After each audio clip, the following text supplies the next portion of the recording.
chame de Doutor Mistor. O meu nome não vou dizer, pelo menos não agora. Eu vim hoje ler a carta escrita no ano 2050, que eu vi quando eu era jovem, antes de ser um viajante temporal.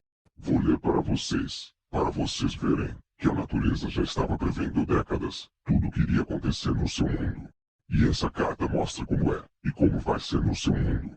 Começa assim, no ano de 2050. É com profunda tristeza e arrependimento que hoje escrevo estas palavras, isto para me expressar, transcrever em um pedaço de papel como eu me sinto, como eu sobrevivo e por que estou fazendo isso. Bom, eu ainda pequeno vivia numa cidade bem do interior, pacata, sítio mesmo.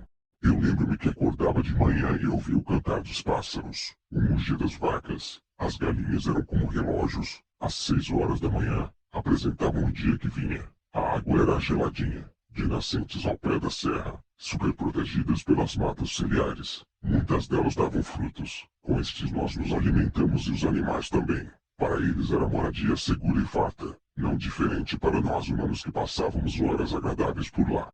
No quintal de casa, uma pequena horta nos dava alimentação saudável e rica em proteínas e consequentemente boa saúde.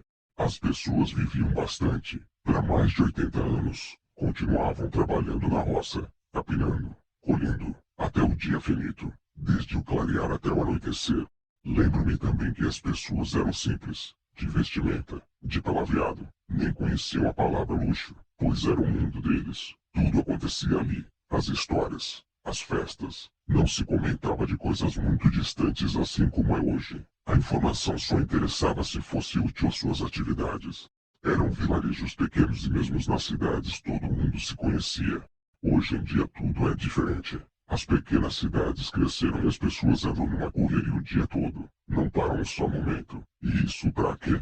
Para trabalhar, ganhar dinheiro, com este comprar, comprar e comprar, estimular a indústria a produzir, retirando assim sem controle os recursos naturais do planeta. Acontece que nem tudo que vai volta. A água, por exemplo, pode vir limpa para nós, mas a que é contaminada e volta suja para o subsolo, onde não consegue voltar ao seu estado original, pois a quantidade de produtos químicos aqui inserida enquanto é usada é enorme. O acordar de manhã hoje não é com o som dos pássaros e sim dos automóveis, carros, caminhões, aviões, motos. Os sítios poucos existem, pois a cidade cresceu tanto que não houve espaço para eles. Os que lá estavam foram engolidos pela dificuldade em que o mundo se encontra.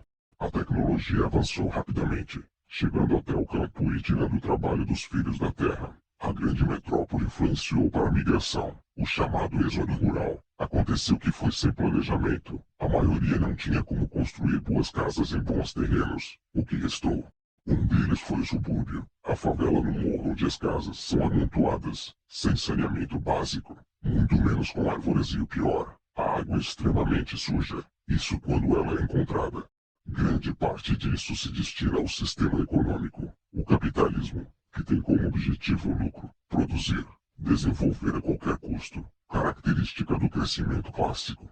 As pessoas são fortemente influenciadas e não pensam nos atos. Indiretamente estão contribuindo com a aceleração da degradação do meio, mas não se dão conta, pois estão alienadas à condição que o capitalismo impõe a elas. Algumas medidas são tomadas para evitar grandes problemas, como no caso do lixo. Uma parte é reciclada, mas a maioria vai para os lixões. O calor continua aumentando devido ao CO2 emitido pelas grandes indústrias e pelo lixo. As geleiras estão derretendo. Os ursos polares estão praticamente extintos. As cidades litorâneas, boa parte delas foram inundadas pelo aumento do nível do oceano. Inúmeras espécies de animais silvestres desapareceram devido à falta de alimentação e de abrigo. O petróleo, recurso não renovável, esgotou-se. Os carros que hoje rodam são movidos a álcool. Este custa um preço absurdo, pois poucas são as terras para a produção de cana-de-açúcar.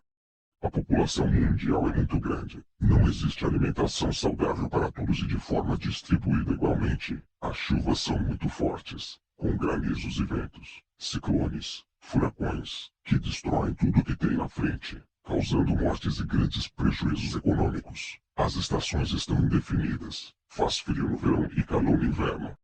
Devido à alta temperatura, a Amazônia tem a tendência de em algum tempo se transformar em região seca, destruindo assim a maior fauna e flora do planeta. A água está altamente poluída e se paga um alto preço por ela, pois mesmo suja é pouca e só quem tem dinheiro para pagar pode ter. As enchentes nas cidades são constantes. Quando chove muito, a água não infiltra no subsolo, causando enxurradas e contaminando as pessoas. Morros vêm abaixo, grandes deslizamentos de terra. Nas cidades, o odor de poluição é intenso e forte. Devido às fábricas, tudo isso são as consequências da apropriação indevida dos recursos naturais, que explorados de forma inadequada, se esgotaram dando origem a graves problemas sociais, ambientais e econômicos. A sociedade não é a mesma. Se desenvolveu novos conceitos a respeito de como sobreviver. A geração atual é inteligente e ainda consegue maneiras de viver bem, devido às ciências da biologia que têm um importantíssimo papel na consolidação de pesquisas. A geografia estuda e interpreta os fatos.